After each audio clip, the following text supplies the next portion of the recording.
Namaste, namaskaram, vanakkam, namo namaha, Jai Ganesha.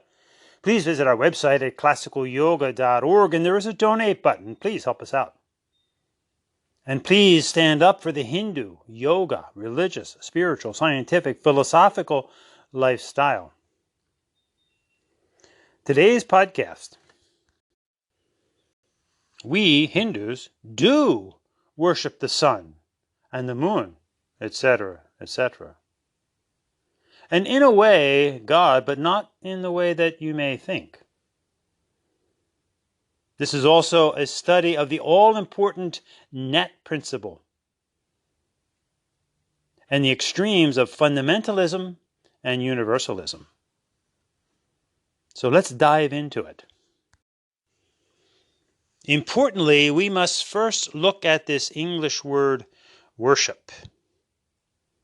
It means literally to respect and to revere. Now, reverence almost always has a positive connotation to it. However, if we look at the word respect, it can be twofold. Respect can be that which we are attracted to and pay obeisance to, and it can also mean that which we stay away from or avoid. A clear example is the sun itself. We respect the power of the sun to warm us up. No sun, no life. No fire, no life. See our podcast on Fire God and Fire God. And the sun responsible for growing our vital foodstuffs. However, we also respect the power of the sun and know when to stay away from it. Therefore, this understanding of respect as twofold is very important. For then truly do we not then worship everything, knowing what to be attracted to, what to pay reverence to and obeisance to, and also what to avoid. So as Hindus, we do worship the sun in both ways. And sun worship is as old as humanity itself. Again, no sun, no fire, no life, my friends. That's the deity. It's interesting that the very first word of the Rig Veda is praise, Mile, the fire, Agni Mile. And I don't think coincidentally that was how Moses encountered the deity in the form of a burning bush. Fire's life. We live on a fire planet.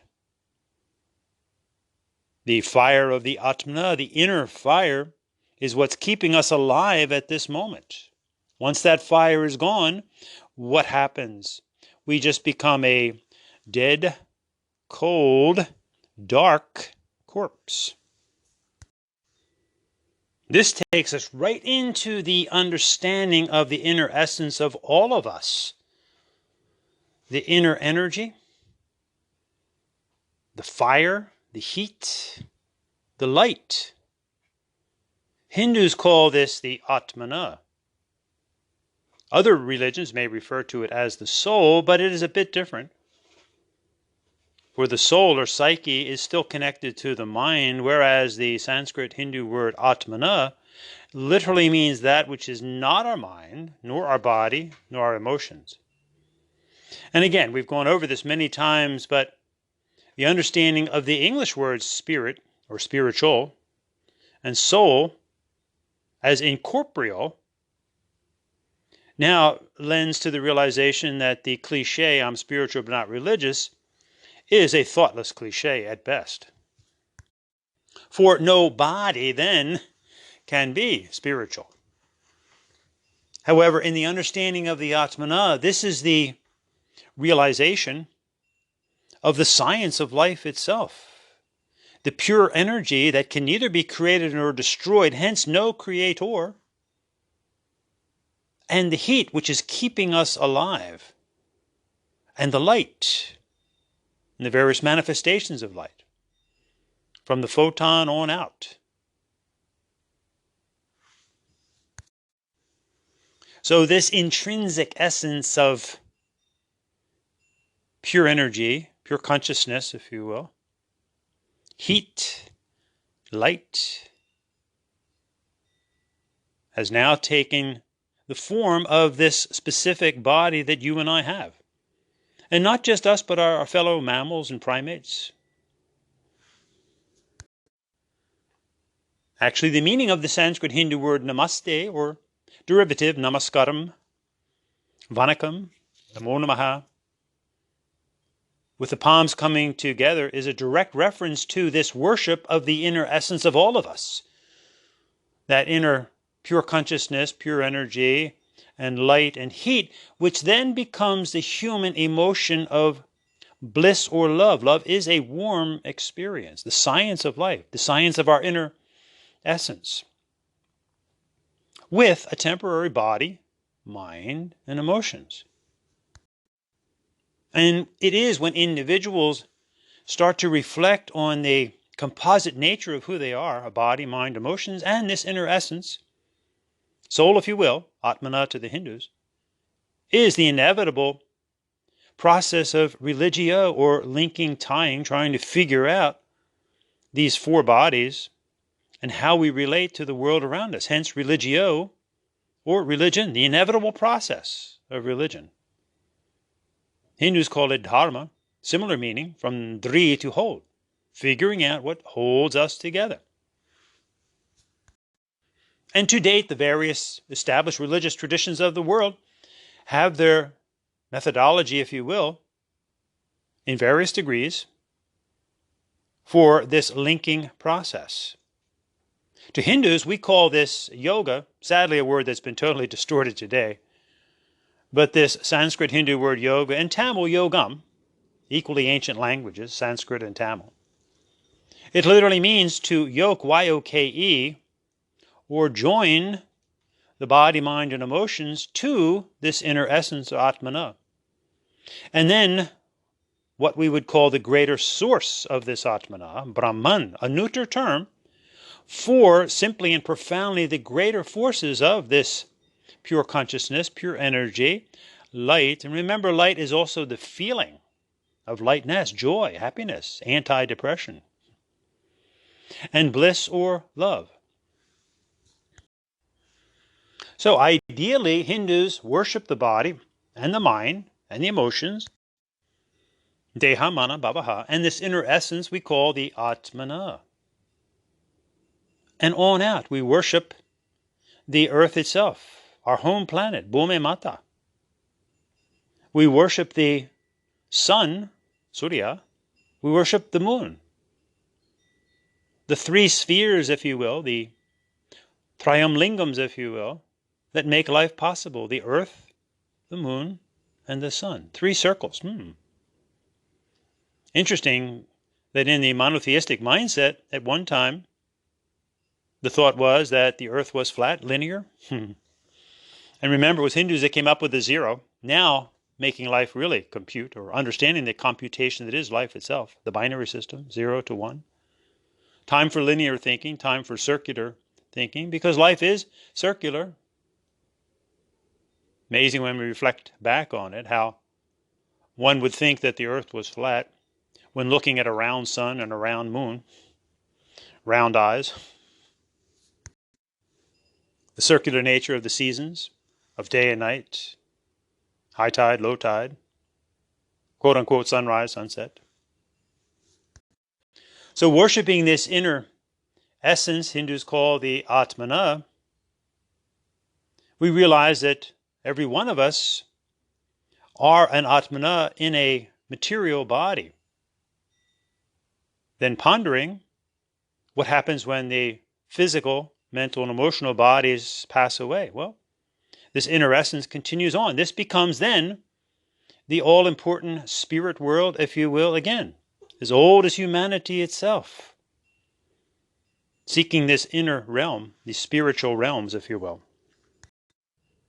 And this is what, in general, sets religion apart from other endeavors that importantly focus on the body, mind, and emotions, but now religion focuses on the inner essence now and hereafter, if you will. Prior to physical birth and after physical death. What happens then? Spirit world. Hence the innumerable spirit beings of various degrees. Hindus call these spirit beings, or shining ones, now without physical, mental, and emotional bodies, Devam. It means shining ones. It's the fourth word of the Rig Veda. Agnimile Prohitam Yajnasya Devam. Beseeching, worshipping, respecting these spirit beings, and also ponder for a moment that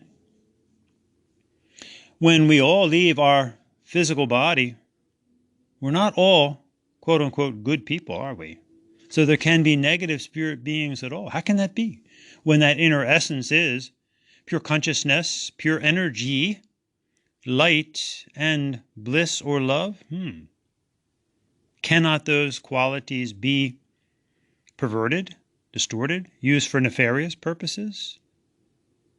Simply think for a moment that energy, which again can neither be created nor destroyed, hence no creator, it can be used to help or to hurt, to build hospitals, plant good food, or to build a bomb, hurt people, build guns, weapons. So too with light. Light can blind one as well as illuminate. So too love in its infant stages can be very narcissistic, selfish love. And hence the understanding of young soul and old soul, if you will. Therefore, with this understanding of worship, we don't want our worship to turn into infatuation. Yes, take care of the body, mind, emotions, and inner essence, but when it becomes a fanatical infatuation, obviously we've gone to an unhealthy extreme. So let's look at what we could call the N.A.T principle, an acronym, N.A.T. And to play with the word a little bit, a gnat with a silent G, a gnat if you will, is a pest, is it not? And the word N.A.T refers to when one is appropriately or, in a sense, perfectly dressed. It's often a term used in the military. They look very natty. Everything is in proper order, prim and proper. So again, with this word N.A.T, the choice is up to us. Do we develop a life that's well-appointed, logical, rational, or do we become a pest? This becomes highly significant when we use this acronym N.A.T for, in general, anything in life, but relevantly with the different religions of the world. The two extremes of the fundamentalist on one side and the universalist on the other. And interestingly, the universalist is basically a fundamentalist universalist, an FU, if you will. So, with the N.A.T acronym, the universalist, or fundamentalist universalist, is the N, the no way. And you'll often hear such cliches as, we don't believe in labels, no judgment, we have no way, we are always, which means the same thing. This is the universalist mindset that you can clearly see today in the spurious yoga movement, mindfulness movement.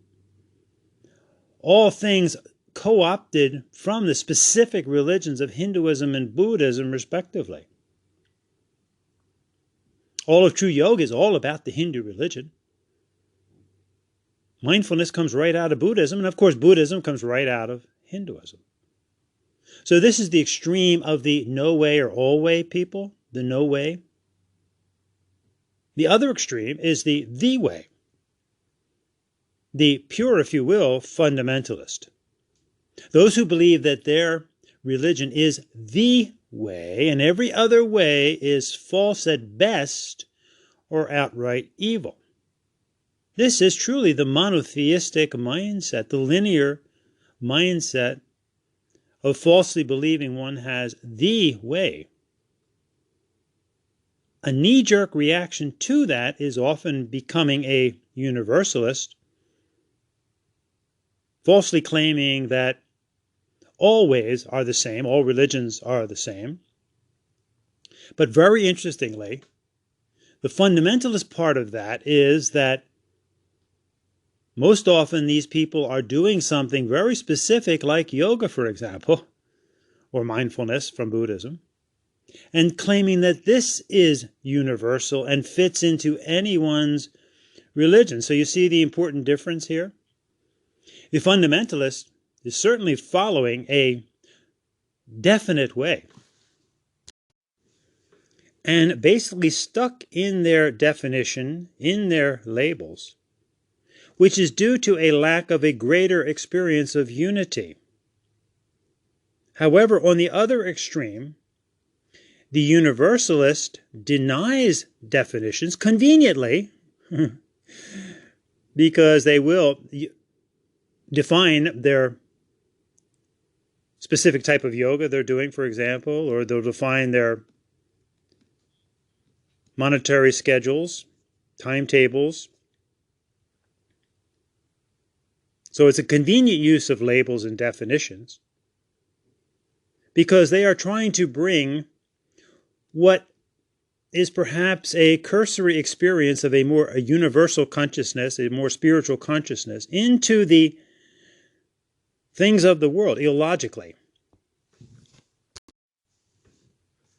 Both extremes clearly exemplify a lack of understanding of the phrase unity in diversity. Both the fundamentalist and the universalist are suffering from a unity of sameness, or perhaps blindness, if you will. The quote-unquote pure fundamentalist, again, would be more a unity of blindness, not seeing the forest for the trees. In other words, they're hugging onto their tree, Christianity, for example, or Islam. And in a sense, even though they're out there, they don't want to recognize the validity of the other trees of the forest. The other extreme, and it's a knee-jerk reaction. You often see people swing from one side to the other. We'll get into that in a moment. But the universalist can't see the trees for the forest. In other words, they are taking an overview of the forest and do not respect the individual trees that make up the forest. And here's where the N.A.T principle begins to become complete. Understanding that one's way in life, and relevantly one's religion, is not no way or always, the universalist. And it's not the other extreme of the way, the pure, if you will, fundamentalist, but a middle balance of a way. Think for a moment, if the various religions of the world could come to that mature conclusion that our religion is not the way, it's the way for those who choose to follow it, of course. And it's not a universal way. Obviously, it's not for everybody. Hence the fallacy of the cliche, Jesus is for everybody. Or, similarly, in the so-called yoga movement, yoga's for everybody. That's the fundamentalist universalist mindset. Rather, our religion is a way, not the way and not no way or always. The all-important N.A.T principle. Again, the choice is up to us. Do we try to get our act together and be well appointed in this area, or do we become a continual pest? And let's not take that word lightly, because these pests have been responsible for horrific crimes and disasters on a huge scale. So again, the pure fundamentalist, if you will, is stuck in their specific label. The other extreme, the universalist New Ager, conveniently denies labels, trying to bring the spirit realm illogically into the material. Yes, on the pure spirit plane, obviously transcending body, mind, and emotions, there may be no labels, no judgments, no divisions. But while this spirit body is in this physical material world, there are labels, there are judgments. Not coincidentally, in the Yoga Sutras, one of the 6 orthodox systems of Hindu philosophy, which again, like today's yoga, has been so distorted, the Saiva Hindu Guru Patanjali says the first 2 signs or ways to this calm wisdom is to first, while you're in the world, exercise vitarka and vichara, or reason, also logic, reason and logic, and judgment. So much for the cliche, do not judge, which is, in an oxymoronic way, a judgment. We want to exercise sound logic and reasoning and sound judgment, the ability to make wise decisions. Again, truly understanding the phrase unity in diversity, respecting the diversity, respecting the various religious traditions of the world.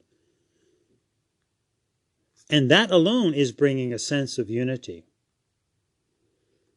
However, if we truly look at this inner essence, which we spoke of in the beginning, in very general terms, the inner energy, the feeling of lightness, the inner light, and it's there. Otherwise, we wouldn't dream. We wouldn't have imaginations, inner visions. And again, the feeling of lightness as opposed to depression. And every human, to one degree or another, experiences that intrinsic, beautiful feeling of love and bliss. So here's a wonderful unity. And then respect how that is spoken of in the various religious traditions of the world, whether one says soul or spirit or Atmana to the Hindus. Truly take that seriously, that phrase, unity in diversity, not unity in sameness, the universalist, and not unity in blindness, the fundamentalist. Then we can truly understand the depth of the meaning of the word worship, knowing what to respect and pay obeisance to, and know what to avoid. For example, as Hindus, we should worship God in the sense of avoiding God. Controversial? Yes, indeed. Think for a moment that prior to 1500 years ago, God didn't exist. Remember, we're using words here to convey inner experiences.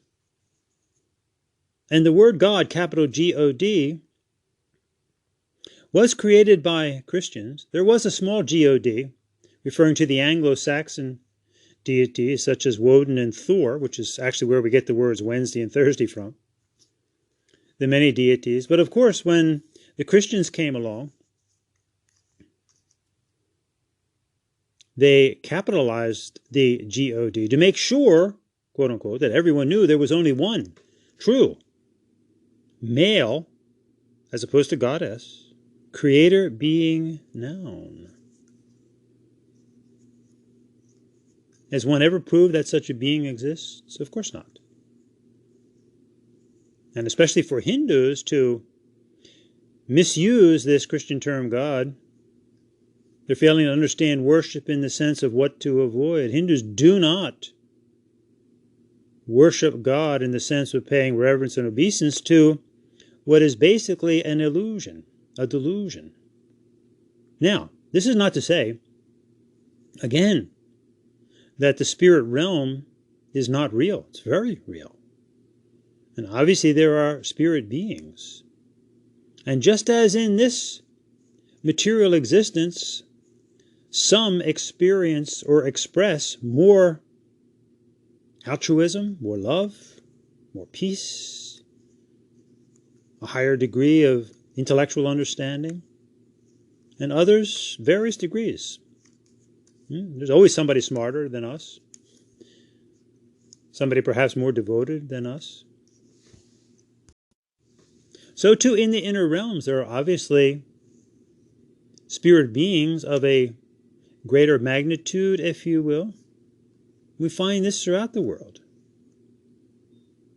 But obviously, when we try to make any one of those the one for all, now we have fallen to the extremist side of the N.A.T principle.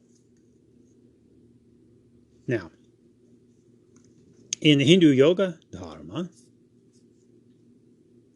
again, we worship the sun, we worship the moon, we worship the earth, we worship the waters. And for the most part, in the positive of paying obeisance and respect, but we also know when to stay away. I mean, you want to stay away from a rushing river, right? So you don't get swept away. Stay away from the blazing sun. But for the most part, we seek the positive obeisance of the worship of the sun and the moon. And we have translated this into the deities of Vishnu and Shiva. Vishnu is always associated with the sun, Surya, and Shiva associated with the moon, Chandra. And the all-important feminine aspect of life, remember, it is the mother that gives birth. Hindus also represent this with the worship of the water element. Actually, this is the second chakra, the rivers. Hence, this becomes the true meaning of what it is to be an Hindu. Remember, that's the first word by implication, going back thousands of years to the Indus River Valley area. This Hindu word, Hindu,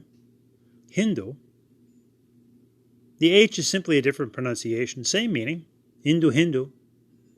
It means Chandra, Sarid, Bindu, Soma. Chandra is the moon, Sarid, the rivers. The Bindu is the mark of the Hindu, the red dot, also symbolic of the sun, Surya, and obviously Vishnu. Chandra, the moon, Shiva, Sarid, the rivers, the mothers. The Bindu, the red dot, Surya, Vishnu. This becomes the three sampradayas that constitute the Hindu dharma: Saivism, Shaktiism, and Vaishnavism. And then Soma is the inner nectar.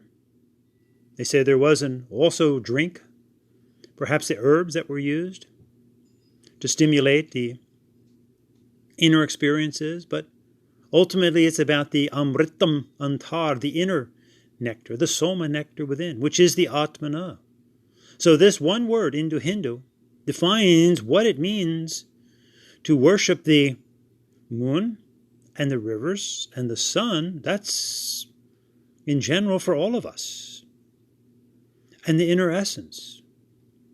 But specifically, as Hindus, we worship these forces in the form of Shiva, the various mothers, Vishnu, and the Atmana. So Chandra, Shiva, Sarid, the Matajis, of which there are many different forms. Popularly, Durga Lakshmi Saraswati, Kali Durga Parvati, Ilamahi Saraswati, Santoshi Ma, and Mahavishnu, and the various incarnations of Vishnu. And then the Atmana within, the Antar Atmana. So let's take a mature look at these sampradayas. And obviously with the Shakti sampradaya, we have to realize that again, it is the mother that creates. We all come from our mother. Again, so much for God, a one male creator being. It just doesn't work.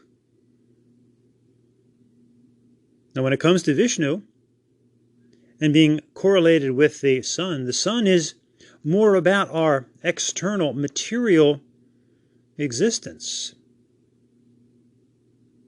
Actually, the first two yogas of Karma Yoga and Bhakti Yoga. Karma Yoga is the Hindu understanding of work, which starts to become an ethical understanding of how to work or how to live. And Bhakti Yoga is our devotions. And again, if we look at life in general, this is what we as humans do. We work, and hopefully we work with devotion. We use another acronym to understand this process in general, EDME, ethics, devotion, meditation, which is simply and profoundly an English word that means to concentrate. And enlightenment refers to a realization, a goal achieved, an inner illumination, an outer manifestation. So EDME, EDME, if you will, ethics, devotion, meditation, enlightenment. In other words, regardless of what we're doing in life, and certainly the different religions of the world, start out with an ethical foundation because we understand what living an unethical life does, the results of that. In the extreme can land us in jail, in prisons of our own making. So we start out with an ethical life, ethical code of conduct. All religions have this, life in general. Then we want to use full-on devotion, really the secret ingredient of life. Without devotion, we won't really accomplish anything. But it has to be predicated on a good set of ethics. Otherwise, we can be devoted to the wrong thing. A huge mistake. You see this in the modern spurious yoga movement.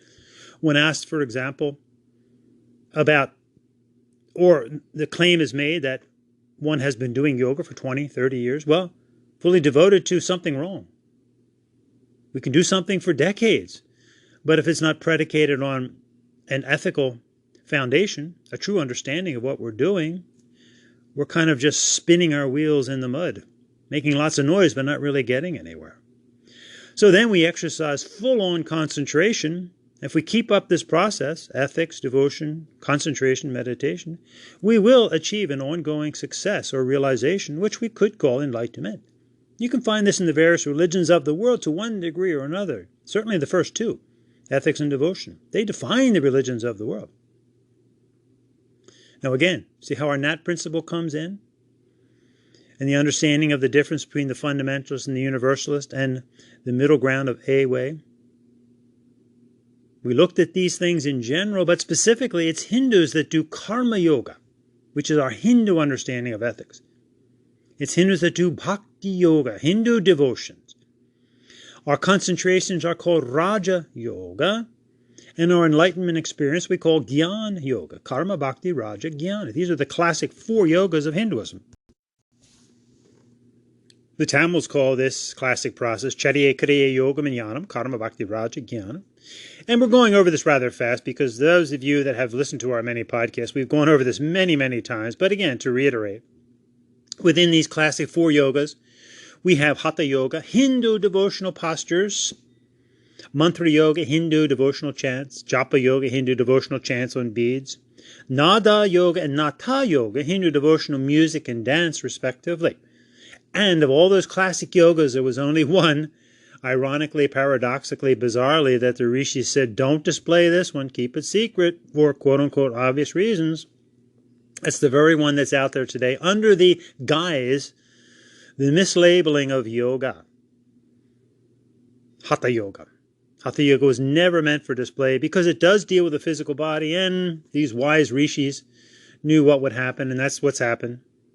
Sadly, we Hindus have a long way to go to learn to defend the beautiful things that we have created. It's one thing to create them, but it's another thing to step up to the plate and defend them, something we've failed to do. And much of it is due to truly a lack of understanding of the N.A.T principle of A way.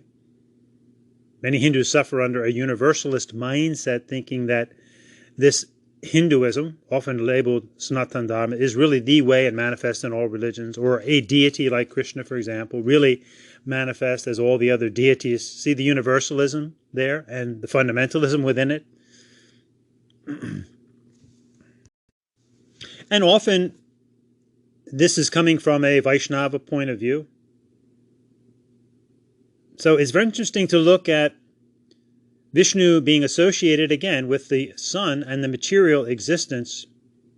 So there's a very strong emphasis in Vaishnavism on karma yoga and bhakti yoga, with the outcome, the goal being to, when one leaves one's physical body, to go to the heavenly realms that they call Vaikuntha and be one, or at the feet of Vishnu, never merging into, but living at the feet of Vishnu.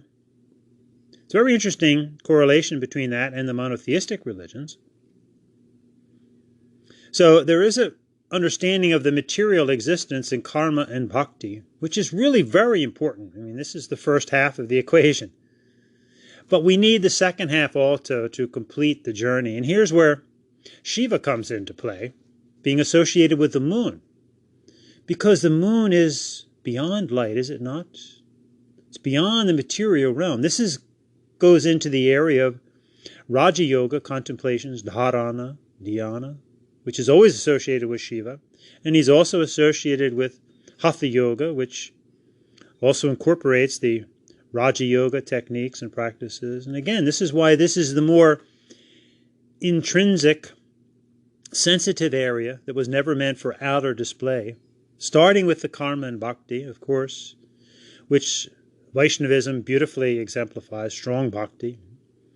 But without the understanding of the moon, the other part of the equation here, and associated with Shiva, now we go into Raja Yoga and the experience of Kaivalya, the ultimate liberation that goes beyond all material existence, including light itself.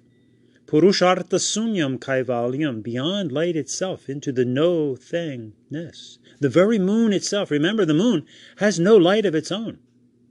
It merely reflects the light of the sun. But this is what we need in order to have existence as we know it. We need both this moon and the sun. We need the karma and bhakti, and we need the raja and the jnana to complete the process. So in Vaishnavism, you don't really have that strong emphasis on raja and jnana in the sense of going beyond the material. Jnana is very strong in Vaishnavism with the intellectual understanding, which is part of it, of course. But there's something that goes deeper than the intellectual study, the book study, which they're very good at, right? And quoting passages from the Bhagavad Gita. But there's also the study of the book within. That comes in the depths of jnana yoga. So with Shiva, you have the complete understanding of karma bhakti raja jnana, because remember, Shiva's son, his first son, is Ganesha, and Ganesha represents the foundational work of karma and bhakti. So in Saivism, you have the complete path of karma bhakti raja jnana. In Vaishnavism, you have the all-important karma and bhakti with not as much emphasis on Raja. In fact, in the Bhagavad Gita, you don't have a separate chapter on Raja Yoga. There is a chapter on Karma Yoga and Bhakti Yoga and Jnana Yoga, though meditation is mentioned.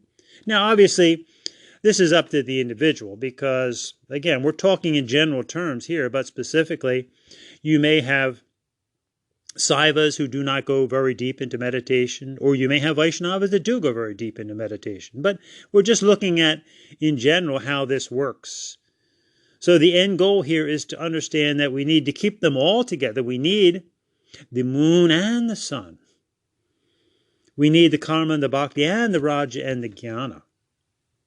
And obviously here we are on Bhumi Mata, our first guru, if you will. If we don't respect Mother Earth, our home planet, what else matters, really? And it's not a coincidence that we always associated Earth with the Mother. Again, the all-important understanding of the worship of the Mother, the Sarid. Chandra Sarid Bindu Vishnu Surya Soma Atmana.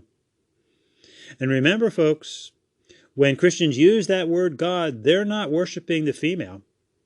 It is, by definition, a one, male, creator being noun. It's not a being in the sense of verb, which is the meaning of our Hindu Sanskrit word, Tamil Brahman. It's a neuter term. It's not a noun. It's a neuter term for the greater forces of pure consciousness, pure energy, pure light, love, bliss, which then manifests in the material world in innumerable nam and rupa, or name and form. Hence, the sloka ekam sat or sad vipra bahura vedanti. The ancient rishis, sages called vipras sometimes, kavis, poets. The vipras recognized there was a unified sat, a unified energy, consciousness, light, bliss, that then manifests in innumerable name and form, called by many names and forms. Bahura Vedante. Again, this is an understanding of unity in diversity, not unity in sameness, the universalist, not unity in blindness, the fundamentalist, but a unity in diversity. Understanding the inner essence and appreciating what different religions call that. And some don't have a deep understanding of it. Hinduism does. Other mystical religions too. Remember, there's many at this point established religious traditions of the world. It's not just the monotheistic traditions. We use religion to define them all, whether it's Hindu or Buddhist or Jain, Sikh, Taoist, Shinto, Confucianism, Celtic religions, indigenous Indian traditions around the world, Hawaiian religion, Eskimos have their own religious traditions, the Aboriginals go back 40,000 years. Let's not try to get caught in the cliche that any one of these is the oldest tradition. And certainly if we do claim the antiquity of the Hindu yoga dharma, should we not stand up for it, protect it, define it, recognize what it is? It's a way, it's not the way. And it's not no way, it's not a universal way, it's not for everybody. It's for those who choose it, it's not for everybody. And thus we go on this swing of life. In Saivite Hinduism, we do sing a song to Shiva, Namah Shivaya. Sada Lola Hara, very profound. The truth, Sada, of the swing, Lola, of life.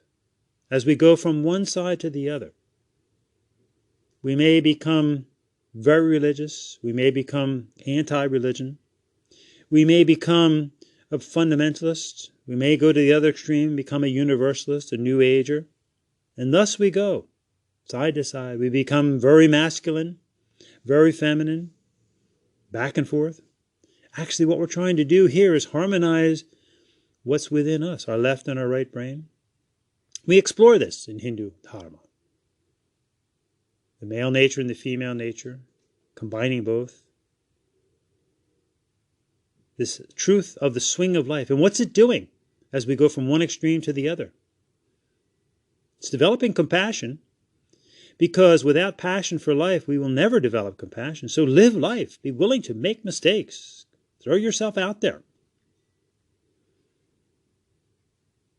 And this sada, lola hara, this swing of life is hara. It's destroying our ignorance as we go year after year, decade after decade, perhaps lifetime after lifetime, on this eternal journey, this quest to realize the ultimate nature of all of us, the inner essence. That love, light, and energy. Om, this are we with emotions, mind, and body. So why not, while we're living this lifetime, seek to understand this body, mind, and emotions, and respect those around us as well? And when it comes to the various religious traditions of the world, people with their various spirit beings that they're fully attracted to. Hindus call this your Ishtadevata, your chosen spirit beings. So have an understanding of that intense inner feeling that people have, which is to be respected. Think for a moment of perhaps your spouse, your children. They're your all in all in this lifetime. But they're not the all in all for everybody, are they? So too, in the spirit realm, your spirit being may be your all in all, but it's not the all in all for everyone. We need to grow up in this area. Religion's here to stay, but we want to make sure that it doesn't become an ongoing violent experience.